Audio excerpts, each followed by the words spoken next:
Hey everybody, we hope that you are doing well or as best as you can right now as we all stay home and practice social distancing. One of the videos that we want to send out to you is more information about how to love God and love others. That is our church's mission, and we want to fulfill that mission even though many of us are stuck at home. Now, I know that many of our parents are trying to figure out how to homeschool right now.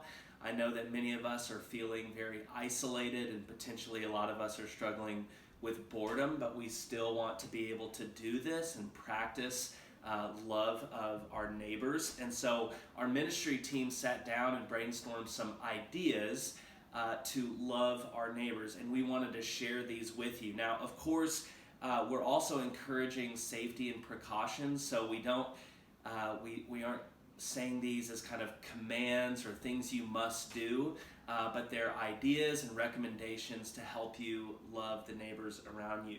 So the first idea we had was to walk. Now, I know a lot of our families just to kind of get out of the house are walking through their neighborhoods, and we think this is an amazing opportunity to pray over the homes and families in your neighborhood. So when you're walking around through your neighborhood, you could just pray as you pass a house, Lord, bless this house and the family in it, amen. This turns an activity just to kind of get out of the house into a spiritual practice. And you can think through all of the different kind of situations that families are in and be praying with your kids for those families.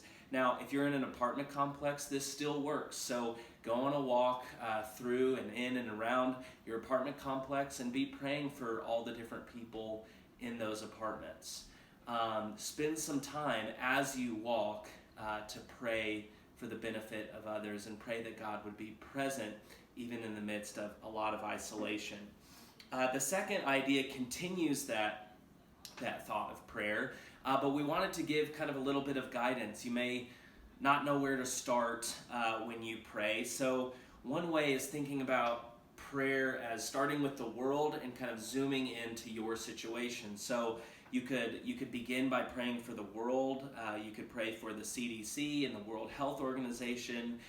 You could pray for all kind of public health organizations in the crisis facing other countries. You could pray for countries like Italy and China, which are especially struggling. And then you could pray for our country. You could pray for the U.S. You could pray for containment of the virus, decreased infection, as well as wise politicians who are trying to do their best in the midst of this crisis. Then you could pray for our state and our city especially. You could pray for healthcare workers, all the grocery store workers who are doing overtime, and how both of them are especially at risk. And you could pray for all public health organizations, especially one we're partnered with, which is the Austin Disaster Relief Network. Then you could zoom in a little bit closer and pray for our church. You could especially be praying for our vulnerable population, our more elderly members. We want every single person in our church to be safe and to be protected from this virus, but we especially care for our vulnerable population. Then you can pray for families, either families you know or families in our church, but especially your family. There's going to be a lot of anxiety and frustration and boredom and just difficulty during this time. It's a topic that none of us can avoid, and it seems like it's every single conversation. So be praying for your family with your family. We also want to pray especially for the poor right now. We have a lot of brothers and sisters in All God's Children who are really struggling, and as places close down, they're losing tons of access to resources. So please be praying for the homeless. Also, let's continue to pray for those who've been laid off and then the unemployed, and really just everyone who's financially stressed about this. You know, the strange thing about this virus is that some whole industries shut down overnight.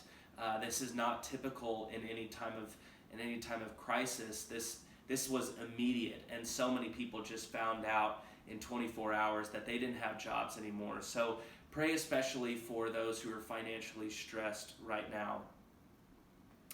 The third idea we had actually comes from a family in the DFW area. we saw a story online of a family who, it's just an older couple who realized that they had a lot of supplies in their house that they didn't need and weren't really going to use. And so they thought, why don't we just give this away? Now, it's difficult to find people who need these supplies. So what they did is they put a table outside of their house. They put a sign on it that said free, and they just put all of the stuff that they didn't need.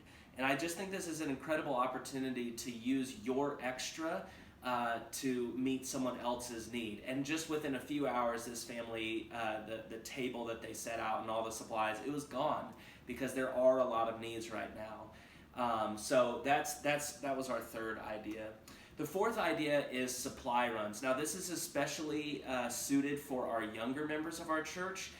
If you're at UT or you're in the young professionals group, or if you're just at any kind of low risk age, we have older members who are able to purchase supplies that they need, but they aren't able to go out and get them. So if you are interested in this and you'd like to be someone who goes on these runs for people, please contact us. Our phone number is 512-476-6088. That's our office number.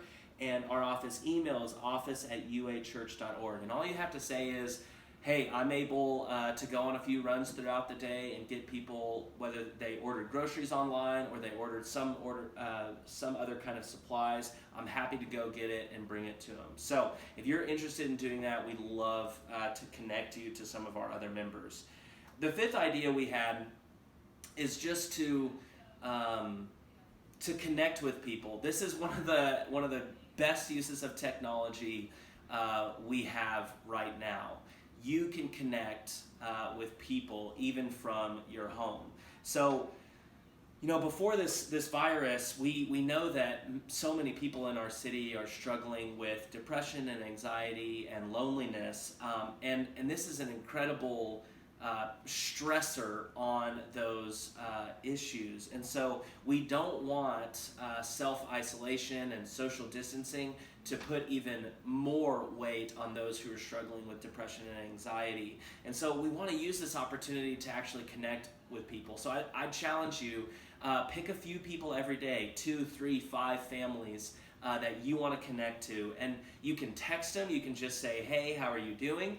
But I'd encourage you also to call people and just have conversations. You don't know what's on people's minds and hearts right now, and it'd be good to check in with them. So if you have any way of connecting with people using technology, that would be a really big blessing. These are just 5 ideas. If you have any more, contact us, and we'd love to share them with our church. Thanks so much.